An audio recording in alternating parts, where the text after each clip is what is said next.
반갑습니다. 지난 3일에 부임한 최정숙 목사입니다. 오늘 어, 구역장 수련회 때 저를 잘 모르겠다고 앞에 세워두시고 저를 잘 모르겠다고 하셔서 이 시간을 빌어서 또 한번 다시 인사드립니다. 아프리카 추장 이야기입니다. 어떤 의사 선생님이 아프리카 어느 마을로 가서 그 지역을 섬겼습니다. 아프리카 부족들을 의술로 섬기고 있는데 어느 날 외국에서 공부를 하고 있던 추장 아들이 공부를 마치고 돌아왔습니다. 외국에서 공부를 하던 추장 아들이 돌아왔으니 엘리트 중에 엘리트인 것이죠. 모든 사람들의 초미의 관심사는 저렇게 잘생기고 똑똑한 추장 아들이 도대체 누구와 결혼을 하는가입니다. 우리 마을의 어느 교수와 결혼을 할까 하는 것이 지대한 관심사입니다. 그러던 어느 날 소문이 돌았습니다. 추장 아들이 결혼할 아가씨를 결정했다는 것입니다. 이제 청혼을 하러 아가씨의 집으로 가야 하는데 그 부족은 결혼과 관련한 독특한 풍습이 하나 있었습니다. 그것은 남자가 아가씨의 집으로 암소 한 마리를 끌고 가서 선물로 드리면서 청혼을 하는 것이죠. 보통은 암소 한 마리를 몰고 가는 것이 대부분이고 암소 두 마리를 끌고 가는 경우도 간혹 있습니다. 암소 세 마리를 끌고 가면 청혼받는 아가씨의 집은 대박이 나겠죠. 그런데 추장 아들이 청혼을 하러 가는데 암소 몇 마리를 끌고 갔을까요? 무려 9마리를 끌고 가는 겁니다. 이제 사람들의 관심은 두 가지입니다. 어느 여인의 집에 도착해서 청혼을 할 것인가? 그리고 또 암소를 9마리나 끌고 가는 것은 대단한 일이라는 것이죠. 모두 관심을 가지고 따라가 보다가 사람들이 깜짝 놀랐습니다. 왜냐하면 추장의 아들이 청혼하려고 간 아가씨의 집은 너무너무 가난해서 아무것도 내세울 것이 없는 결혼할 상대방 아가씨도 너무나 병약하고 볼품이 없는 여인인 것입니다. 사람들이 수근수근 거리겠죠. 그 여인은 집안 환경이나 스스로의 모습도 자신이 없어 얼굴을 제대로 들지도 못하고 다니는 자신감이 없는 그런 여성이었던 것입니다. 그래서 수근거리기를 추장 아들이 정신이 나갔나 봐. 어떻게 저런 여자에게 청혼을 하느냐고. 또한 암소 9마리나 들고 갈 가치가 있느냐 하면서 수근거리는 것입니다. 여기까지 진행되던 상황을 보고 이제 그 지역에서 의술로 돕던 의사 선생님은 본국으로 귀환을 하게 되었습니다. 그 후 오랜 세월이 지나고 이제 그 지역을 방문할 기회가 생겼습니다. 그 이후의 이야기도 궁금하겠죠? 세월이 많이 흘러 젊은 아들이 추장이 되어 있고 그리고 그 당시 암소 9마리를 끌고 간 예비 신부를 만났는데 의사 선생님이 깜짝 놀란 것입니다. 그때 보았던 그 여인이 아닌 것입니다. 청혼을 받을 당시 볼품없는 애모에다가 자신감은 잃어가지고 얼굴도 잘 못 들고 병약한 그런 모습이 아니고 완전히 달라졌습니다. 너무나 당당하고 자신감이 넘치는 모습을 하고 있는 것입니다. 거기에 영어까지 구사하는 엘리트로 변화가 되어 있는 것입니다. 참으로 인상적이라는 생각을 하고 있는데 이야기를 하는 것입니다. 그 당시 추장 아들의 이야기가 너무나 감동적입니다. 한번 들어보실래요? 사실 그 당시에 암소 한 마리면 충분히 혼인 승낙을 얻을 수 있었지만 문제는 그 청혼의 순간에 몇 마리의 암소를 받느냐가 그 여인의 평생의 가치를 결정할 수도 있다는 점이었습니다. 저는 아내를 사랑했습니다. 저는 아내가 자신의 가치를 암소 한두 마리 값에 한정하고 살기를 바라지 않았습니다. 처음에 아내는 암소 9마리에 무척 놀랐습니다. 그랬는데 아내는 자신의 가치를 9마리에 걸맞게 하려고 노력을 했던 것 같습니다. 저는 아내에게 공부를 하라, 또 외모를 꾸미라 이런 등의 권면을 하지 않았습니다. 다만 있는 그대로의 당신을 사랑한다 하고 이야기해 줬음에도 불구하고 아내는 점점 더 아름다워져 갔습니다.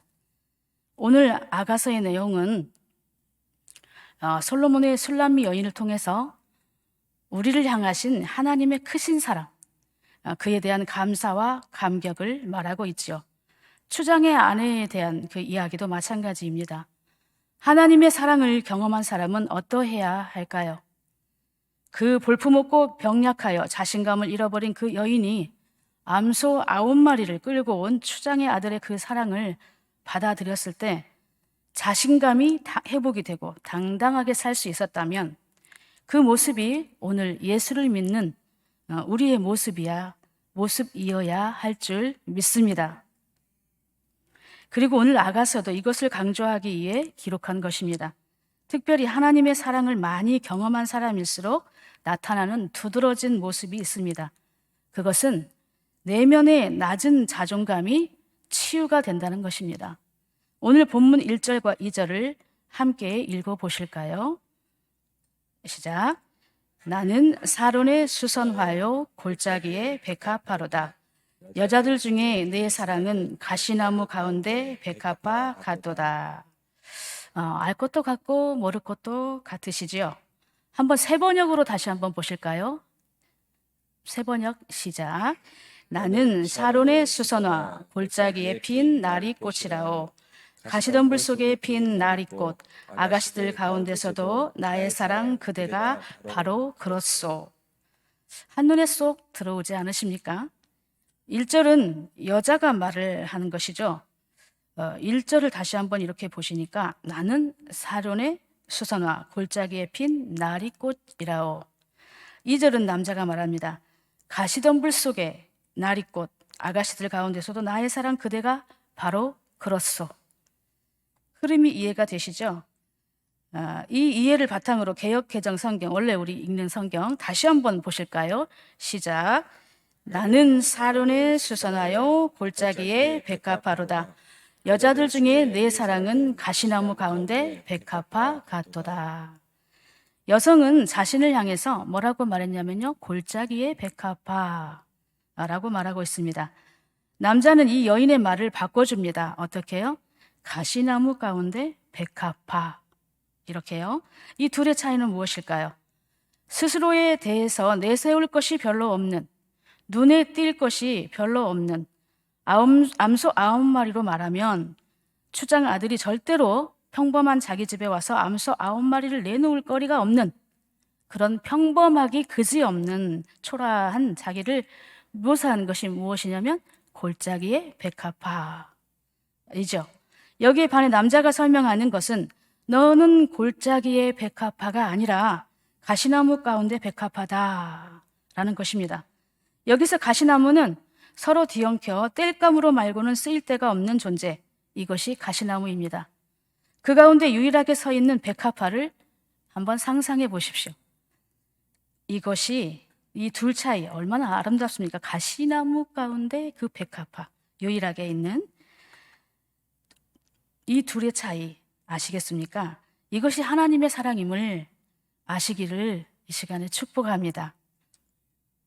끊임없이 열등감에 빠지고 나는 무가치하고 초라하다고, 나는 골짜기에 백합화라고 자신을 비하하고 있을 때 너의 존재가 얼마나 독특한지, 너의 존재가 얼마나 소중한지, 서로 뒤엉켜 땔감으로 말고는 쓰일 데가 없는 가시나무 사이에 독보적으로 눈에 띄는 존재가 바로 너, 사랑스러운 바로 너, 여인이다, 이 말씀입니다.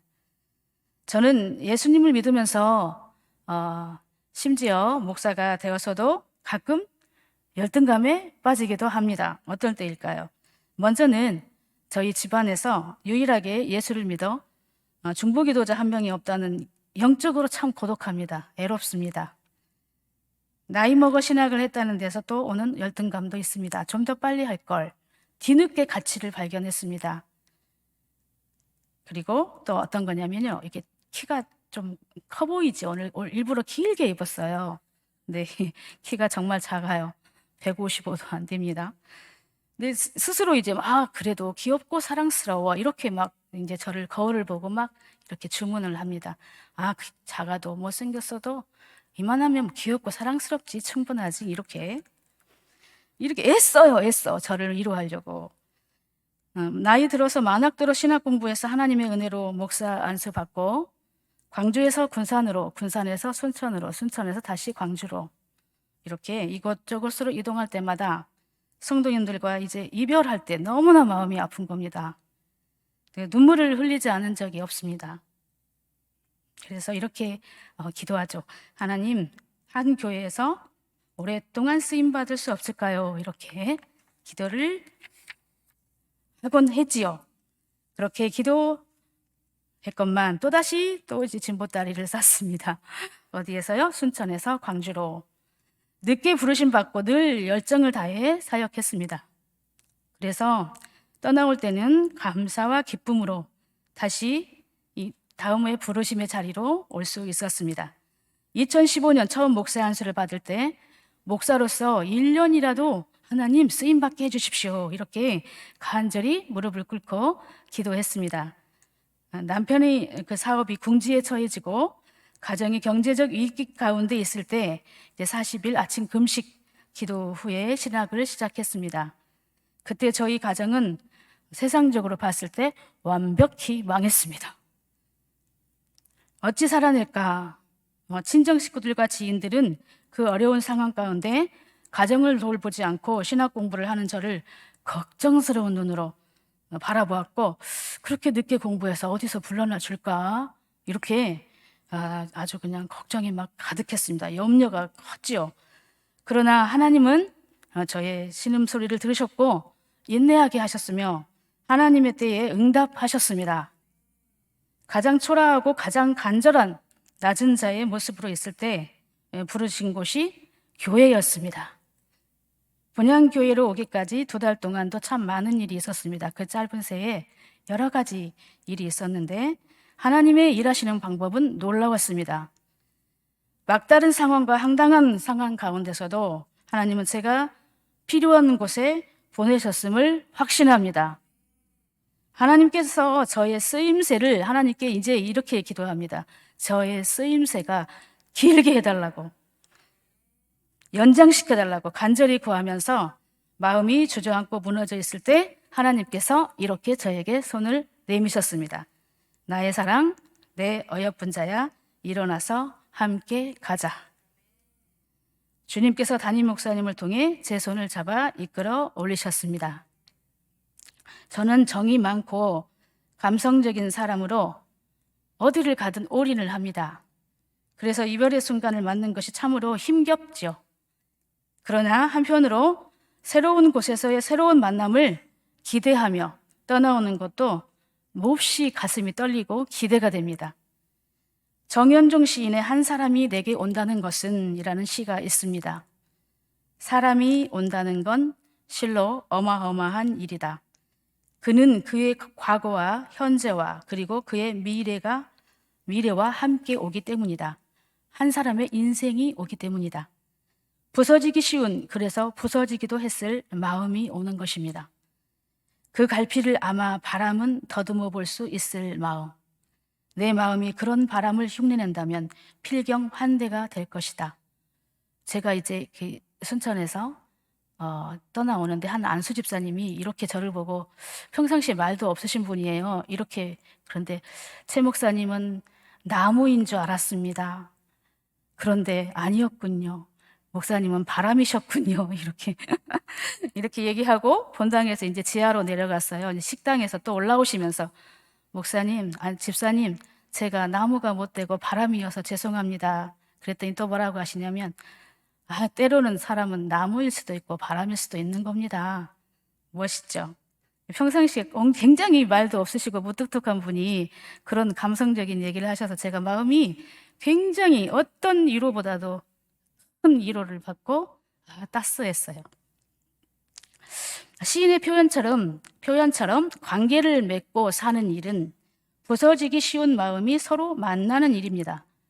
언제라도 깨어져 여러 조각이 날 수 있다는 것을, 그리하여 흩어질 수 있다는 것을 이해한다면 오늘 우리의 만남, 이 관계 유지를 위해서 우리는 좀 더 신중하게 애쓰게 될 것입니다. 이 만남이 얼마나 귀한지. 한 사람을 처음 만난다는 것은 그의 일생과 마주하는 놀라운 경험이기 때문입니다. 제가 몽사 안수를 받은 광주 성암교회에서의 사역 경험입니다. 꿈을 꾸듯 가슴이 뜨거운 경험을 했습니다. 그것은 항존직 25명이 피택되고 임직하기까지 과정 중에 있었던 일이었습니다.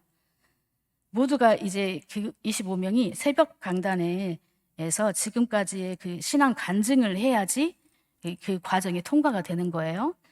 그래서 그 모든 분들이 다 똑같지는 않겠잖아요. 어떤 분들은 뭐 아주 저보다도 훌륭하게 잘 쓰는 분도 계시고, 또 어떤 분은 이렇게 말로 구술로 해주시면 제가 더 받아 써서 정리해서 이렇게 하면서 어떤 역할을 제가 했냐면, 정말 부족하지만 제가 그분들을 도우면서 한 분 한 분 만날 때마다 그분의 한 사람의 인생을 통째로 알아버린 듯한 그런 정말 가슴 떨리고 가슴 벅찬 체험을 했습니다. 어마어마한 경험이었어요. 그런 경험을 제가 하면서 나중에 저에게 이런 부목사이지만 그래도 한 사람을 만난다는 것, 한 영혼을 제가 이렇게 도와드린다는 것이 얼마나 귀하고 막중한 일인가를 깨달을 수 있었습니다. 25명의 항존 직분자들이 그 새벽 강단에서 이제 간증을 할 때 또 옆에서 찬양도 이렇게 그때 반주기를 썼었어요. 그러면서 옆에서 또 못하는 찬양이지만 열심히 도와드리고 거의 한 달 동안 그렇게 이제 매일매일 새벽을 깨워서 같이 그들과 함께 했는데 힘들었어요. 사실은 힘들었는데 나중에 입이 다치더라고요. 그런데 그 보람은 이루 말할 수 없이 컸고 지금 다시 광주로 돌아와서 제가 이 경험이 너무 소중한 경험이 다시 떠올랐습니다. 그렇습니다. 그런 가슴 벅찬 경험을 했기에 이별을 앞둔 시점에서 저는 늘 마음이 고독하고 힘겹지만 새로운 만남을 기대하는 마음으로 그 상황을 넉넉히 이겨내곤 합니다. 저를 맞아주시는 여러분의 마음도 저와 같은 마음이기를 간절히 소망합니다. 우리에게 허락하신 삶과 사역 가운데에 나의 사랑, 내 어여쁜 자야, 일어나서 함께 가자 라는 주님의 음성과 손길을 체험하는 크신 은혜 가운데서 다시 시작하는 용기를 얻는 저와 여러분이 되시기를 주님의 이름으로 축원합니다.